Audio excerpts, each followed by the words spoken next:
Hey everybody, Jason Burmis here with another True Detective video. If you missed my last video, it was a very long video that went over the occultic nature of True Detective, the historical references such as the Franklin scandal, the parody of Hoyt's being that of Tyson Chicken, and the possibility of them leaning towards Bill Clinton in this season as one of the political figures that they're not only tying into the story, but may even have a character representing him. Now, obviously, I'm pretty deep into this stuff, and I was going through because I'm going to be making a video connecting all three seasons together. And now that it's been revealed that without a doubt, the Hoyt family is involved in the disappearance of at least Julie. We don't know whether or not they took part in the murder of Will Purcell, although obviously that's the angle we're leading towards, is his hands are crossed. There are a lot of occultic references there. I don't trust the priest. I went over some of that in the last video. But although now they've actually acknowledged that Michael Rooker is going to play the role of Mr. Hoyt. Again, this gentleman we supposedly have not seen yet. They did sneak him in episode 6. You can see him on the wall here with his fixer, Harris. Okay, so there's Harris, and there's Michael Rooker. Very tough to tell in that one shot, but of course the Redditors out there have no problem digging things up. Now, I'm going to just show you the scene and then explain why I believe this is the reason that we're actually seeing Hoyt there. Now, remember, Hoyt's supposed to be away on vacation when this crime takes place. He's supposed to be out on safari, I believe, in Africa. But I want to throw this up here and let you guys decide for yourselves what you're seeing, because, again, I feel like this is this is some good stuff. So right here, we have the mother, and I'm going to go over all these different reasons why she's been implicated. But watch this. This is right after they've been abducted the next day, and it's on the news. In fact, you just saw them looking at the news. He looks at his wife, and now he looks in the other direction. Now look, right there, he's straight. And he kind of looks to the side. There's nothing there. But then he looks further, and let's stop it.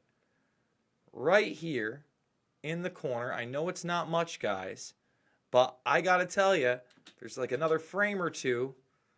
I think that this may be Hoyt, and I'm going to give you all the different reasons why. Now, to start off here, we know that they've been using hints in for instance, the first episode. Now, if you take a look at this, this is when they're initially going through the evidence right here. You see here that, you know, some of the drawings. And what do we see in the background? Well, there's the pink castle, right? And as we watch There's been that, some wondering about Julie. we know Not today. Tom was working offshore. Could have been welding in Texas when Julie was conceived. Now, I've wondered. Damn it! he doesn't want to talk about it, but again, a lot of talk that this isn't even his biological child. And again, in the clip before we show you, we know the pink rooms become a thing, and what was in the background? Pink castles. So is Hoyt really there? Are we being lied to? Now, Hoyt Foods, from the beginning, kind of put out there, there's the logo. They're going to visit Hoyt Foods for the first time at that point. And you find out that immediately, watch what happens. Once we heard she was a former employee of ours. She's a former employee. So there's the connection that possibly Hoyt has fathered Julie, and there's more speculation right here. False tips. And, you know, it's better to coordinate this kind of thing between our officers. But we did. I'm going to pause it there because they're already fading out. If you look over here, what do we see? And we see two blonde girls. And if you just notice that outreach program, we went over in the last video how outreach programs, in particular Jerry Sandusky's Second Mile Foundation, which was one of George H.W. Bush's 1,000 Points of Light, was more than likely trafficking in children. It was reported in Radar Online and other publications and quickly squelched. There were reports, again, Radar Online and others, talking about him pimping young children out to big donors on private airplanes. So we have this outreach program. It's set up by Hoyt. Now, on this same trip right here, we know that they reached out to upper echelons of law enforcement, but the detectives here don't know anything about it. Watch. The board cleared it with the county prosecutor's office. I don't see any pictures of y'all putting up rewards for anybody. Up till now, we've tended to help families with children that needed medical treatment. But with it all over the news, and knowing the mother used to be in our family of workers, the board voted to contribute. So right after that, they asked them to go get documentation on all the workers. And then they cut to this. So again, them showing you that they're kind of playing up the Hoyt factor much more than you're led to believe in the first couple episodes, okay? This is in episode 3. Take a look at this. Right here, you can see a lot of drawings. It looks like they're filling out buildings. Looks like a map of the Hoyt plant, right? So they switch this in when they're in the child's room. Bam, let's stop. This is the detective picking up what seems to be a very similar, if not the same exact map of what you can only think is the Hoyt's plant. But again, they use misdirection here because when they go to the other side, it's a map of what seems to be the Devil's Den or the park or where the children disappeared. Okay? Very smart, very slick stuff. Now, other than the fact that we're not going to show this clip, that later on in the series, Wayne starts thinking that the mother is the one that actually sent the note saying stop looking for Julie because of the wording of laughter with children. It does seem like she knows something. Here she's staring down this stack of drawings. And what do the drawings have in it? Well, again, they have the marriage theme that we know we see again and again and again. The woman thinking that she's going to become a pink princess. And as I've said before, I think this leads back to the Yellow King. And we'll get to there. There she is again. Let's go back 1 second. There she is again staring at him when he's looking at that. Why is she so worried? Well, she's so worried because, again, I think that she's involved. And I think there's yellow symbolism in that. What do I mean? Well, here's a scene where yellow is very prominent in the front. It's a yellow refrigerator in the back, right?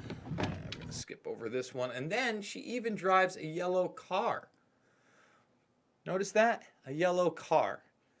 And if you haven't seen my breakdown of, well, let's bring that back up.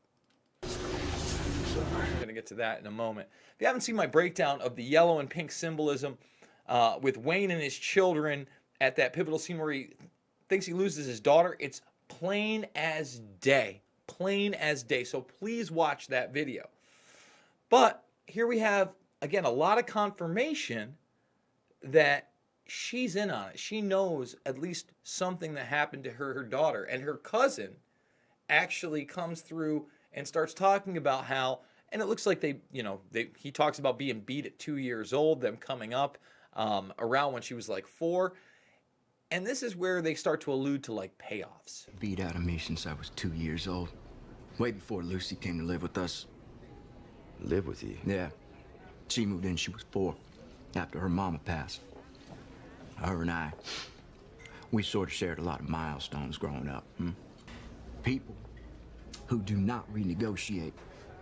People who's in their interest make Lucy look like she OD'd. Are you saying she was murdered?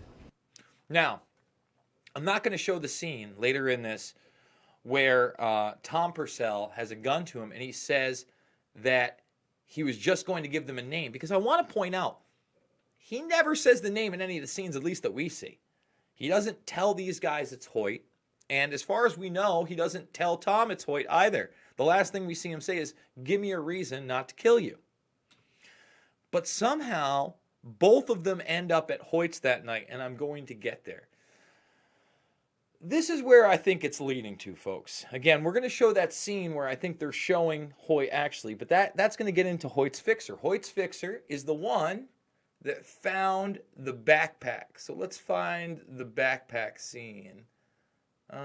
Days after they're killed, James Pick, backpack. Harris, got something here? Well, that looks like that boy's backpack from the All Points, the dead boy. So he identifies it, and obviously it's in pristine condition, but nothing's brought up in the 1980 version of events. It waits till 1990. That's where Wayne realized it must have been planted. And by then, you know, this guy has an amazing job. Securing without compromise the integrity of corporate assets while guarding against hazards to daily operations. But I'll admit now and then I miss whiling away my days cruising around eating donuts. I don't eat donuts. I can tell. You got a good body, Detective. Now, why did I play all that? Well, number one, it shows that he is his fixer. We've already shown him in a picture with Rooker, who's going to play Hoyt. He obviously states that he's diehard, but then he makes a pass at the detective. It's interesting because he's the one that finds Tom in the pink room. Supposedly at the end, he's watching him the entire time, right? And it's revealed in this episode that Tom is also a closeted homosexual that has been going to gay clubs at least since 1980. As he was being razzed by other employees, they saw him at the Devil's Den. And I only make that connection because this is a smaller community and there's a possibility that Harris and Tom are going to know one another moving forward. Now, late night, when we see this scene here, I want to show you here. Boom, let's pause it. This is Wayne, and we're not sure who he's talking to, whether it's a doorman or not. But remember, no names were given by the cousin. We do know the cousin's obviously found in a drain at some point, is killed. All right? But no one said any names. Before he goes in and supposedly is looking for Julie in this pink room, Wayne seems to be there. Or is that Wayne? It certainly looks that way. It certainly looks like his suit, but it's far enough away that perhaps it's not. Perhaps it's the man with the eye. Perhaps it's complete misdirection, but I doubt it. So, with all that being said, we also know that Hoyt, because remember, there's a lot of speculation that Roland and Wayne have killed somebody. They all are saying Harris, but I think that it might not be Harris. Okay, and I got to tell you why. When the woman brings up Harris for the very first time, see if I have that clip. Foods, yellow. When he brings him up for the very first time. One of the officers who processed the Woodard scene, Harris James, went missing in 1990 during the second investigation? Who?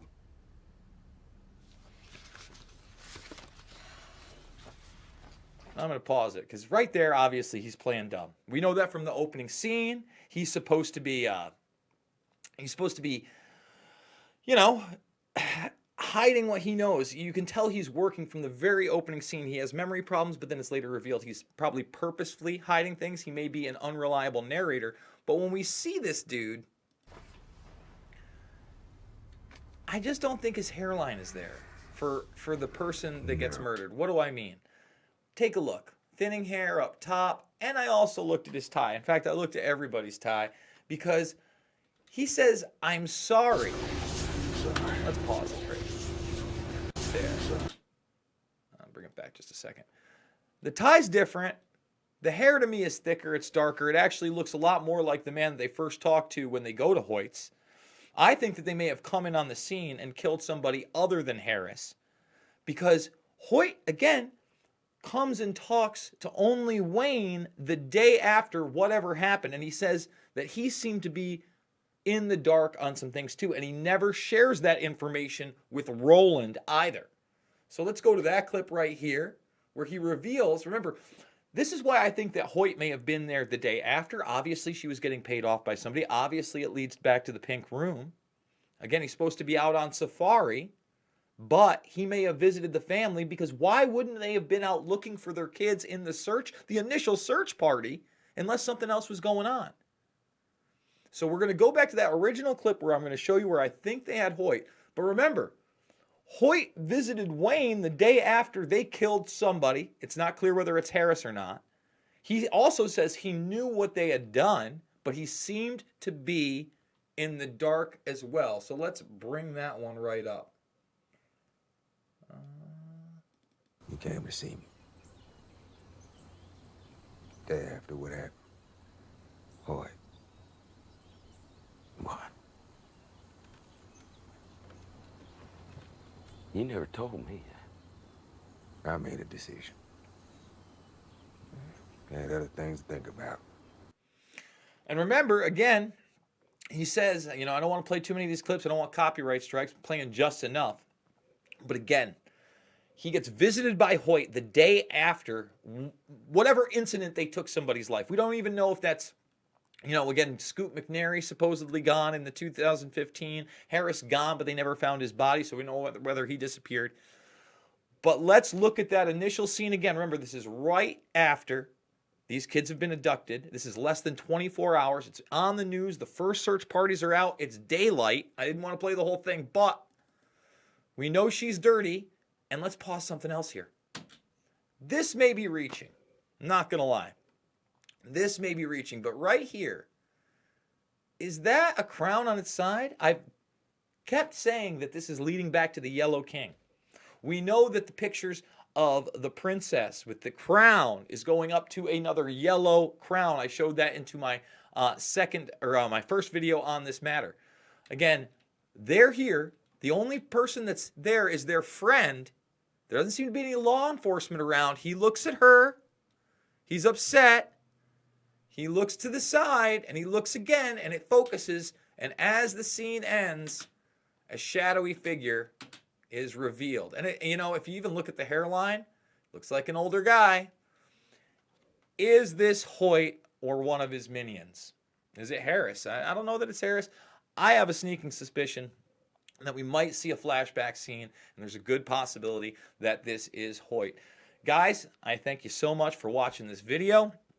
Please check out my longer, more extended breakdown of why I think the Yellow King is on the return, how this relates to, again, high-level child abuse rings, Jeffrey Epstein, the Clintons, the Franklin scandal, and so much more. Thank you again. Remember, hit that like, share, and subscribe button. Make sure to hit those notifications too, or you won't know when this video goes live. Thanks again.